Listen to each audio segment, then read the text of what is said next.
Ready. Good morning, students. Today I am going to deal with an important topic, and that is monopoly.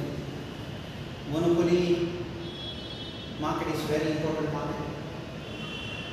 So we must have to know what is monopoly and what are the different features of monopoly and what are the types of monopoly. These three things are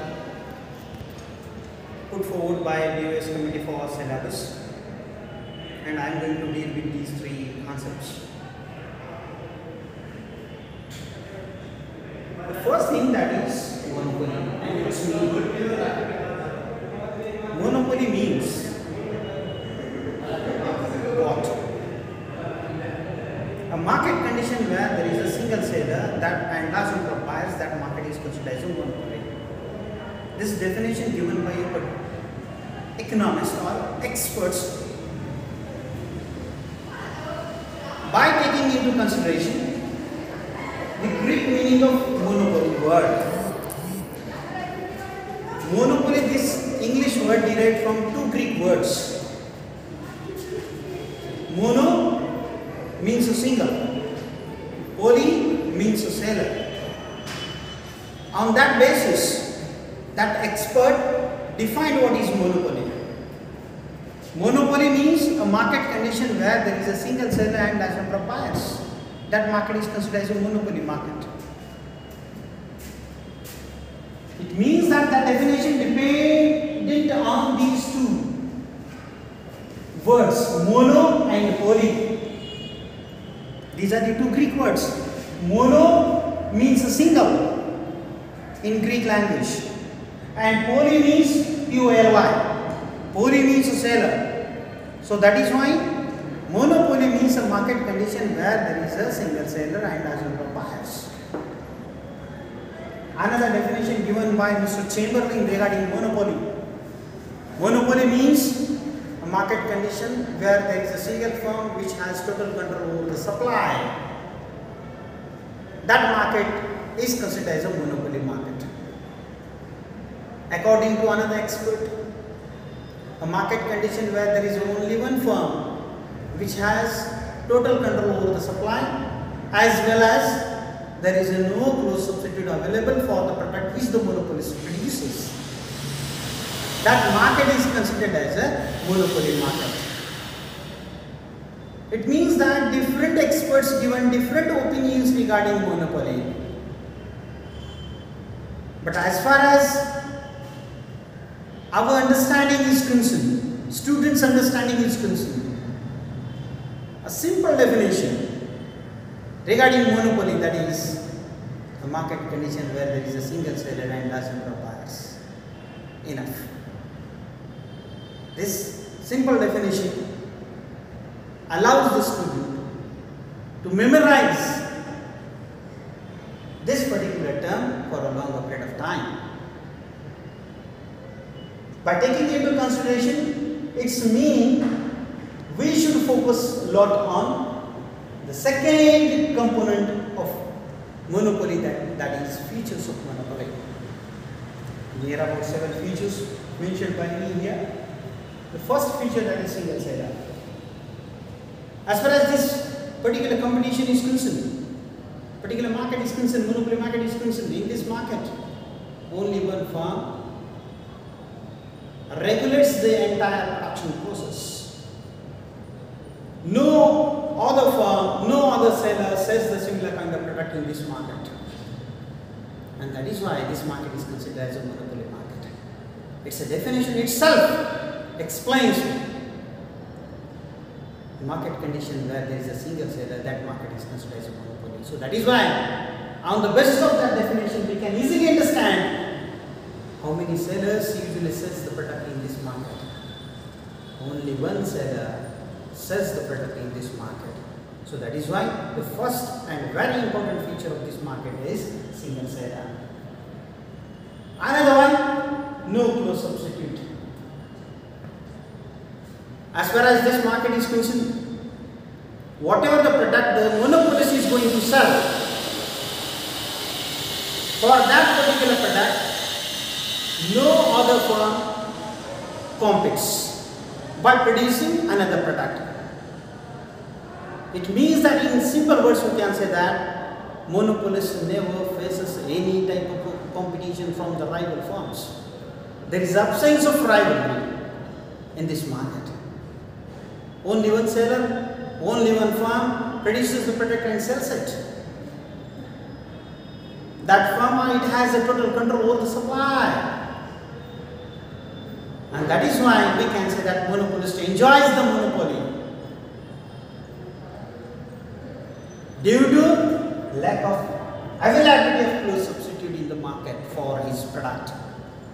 He never allows easily to newcomer to produce the similar kind of product. So that is why we can say that whatever the product usually monopolist produces, for that product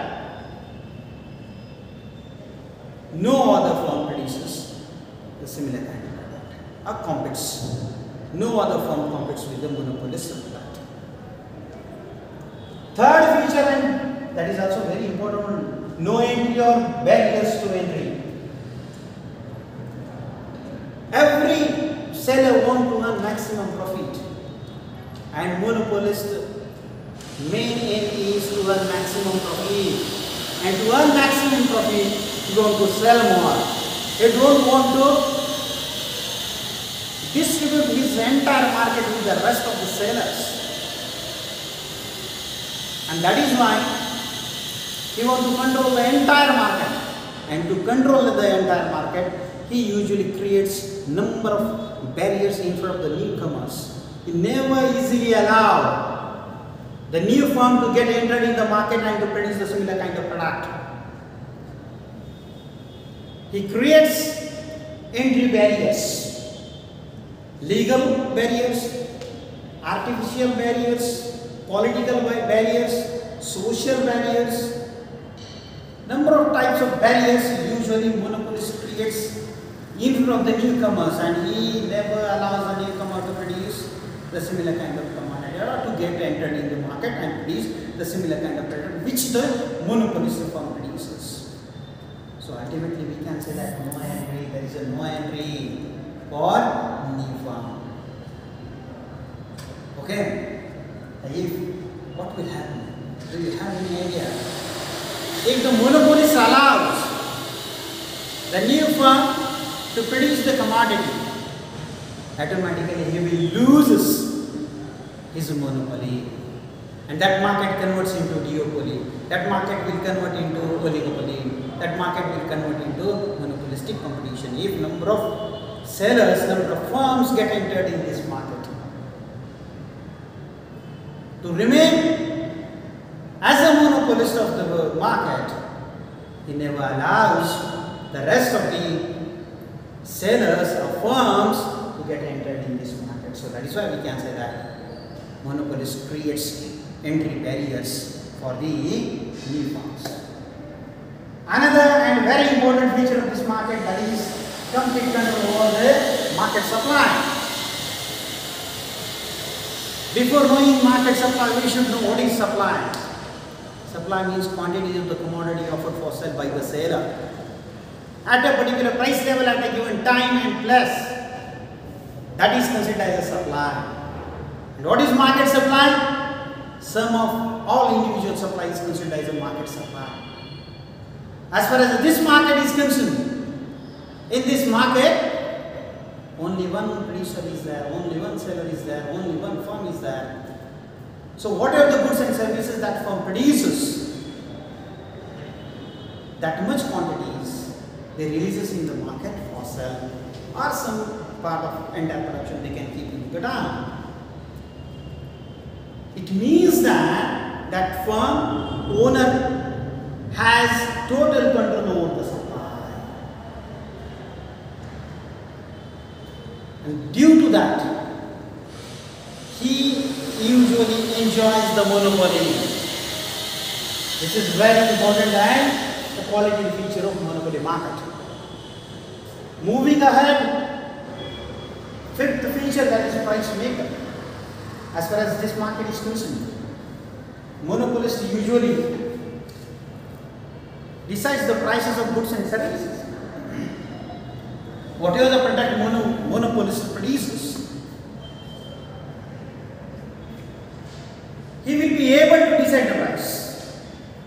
Why? A person who is having total control over the supply, that person can decide the price. In this market, monopolists can decide the price of the product. Due to that, he is known as a price maker, he is not known as a price taker.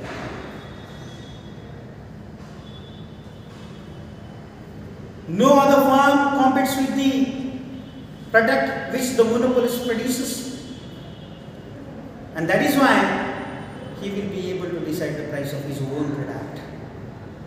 We know that if there is a competition, automatically people will change the prices. Sellers will change the prices according to their profit margin by taking into consideration cost of production. But in this market, only when sellers there is no competition from the rival firms, and so that is why he will be able to decide the price. Another one, price discrimination. This is very, very important feature of monopoly market. Price discrimination means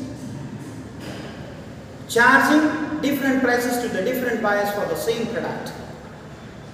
That is considered as a price discrimination. Suppose this product I am producing. I am only one producer in the market who is going to produce a paint. And we know that a number of customers buy paint. Students, people those who are attending the offices, professors, teachers, number of people require paint, those who are willing to write it. If I decided the price of this product per unit 100 rupees, I am selling this unit, this commodity for X person. I will give you one example here. Suppose X, Y, Z, okay, A, B, all these are the customers. For this product, I am charging 10 rupee price for X. For the same product, I am charging here about 100 rupee to Y, 1000 rupee to Z, 2000 rupee to A, and 2 rupee to B. Product is same, but I am charging different price to the different buyers. For X, different price I am charging. For Y, different price I am charging. For Z, for A, and for B, I am charging different prices. So that thing is considered as a price discrimination. I am not going to charge the same price to all the buyers, keeping in view paying capacity of the customer. I am charging different prices to the different customers. We are having a huge amount of examples regarding the price discrimination. Do you have any idea regarding the government fees for the students for the same course? Government charges different fees to the different students for the same course. For granted, for non-grant category, government charges different fees for the same course. For granted seat for MBBS, for granted different fees government charges. For non-grant division, different fees government charges for the same course. Course is same, syllabus is same, professors also same, level is the same, but government charges different prices, different fees. That is a better example of another example regarding the price discrimination. Electricity board charges different charges to the different sectors per unit charge. Charged by the electricity department is a different one to the different sector. For industrial sector, different charges there per unit. For agriculture sector, different charges there. For mega malls, different charges are there. For household purpose, different charges are there. People, those who are living below the poverty line, different charges are there. Besides, keeping aside all these things, up to 100 units, different charge. From 200 to 300, different charge. From 300 to 400, different charge is there. Its slabs are created by the electricity company, and that is considered as a price discrimination for the same product. If the monopoly firm charges a different prices to the different buyers, that is considered as a price discrimination. And the last one, no distinction between firm and industry. Here we must have to know what is industry and what is firm. Firm means a single industrial unit which produces goods and services, that is considered as a firm. What is industry? Industry means group of firms which produces a similar kind of product. That is considered as an industry. For example, sugar factory is a firm. And group of sugar factories combinedly called as a sugar industry. Okay, this is the difference between firm and industry. But as far as this market is concerned, firm means industry. Because in this market only one firm regulates the entire production process. No other firms are there, and due to that one, that single firm is considered as an industry in this market. And that is why we can say that yes, firm means industry in monopoly market.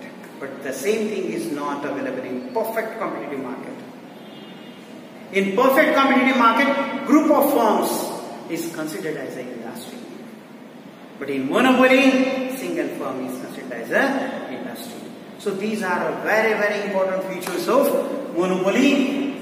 Single seller, no cross-substitute product, barriers to entry, complete control over the market, supply, price maker, price discrimination, no distinction between firm and industry. I hope so you would like this lecture. This is on monopoly. Okay, thank you very much.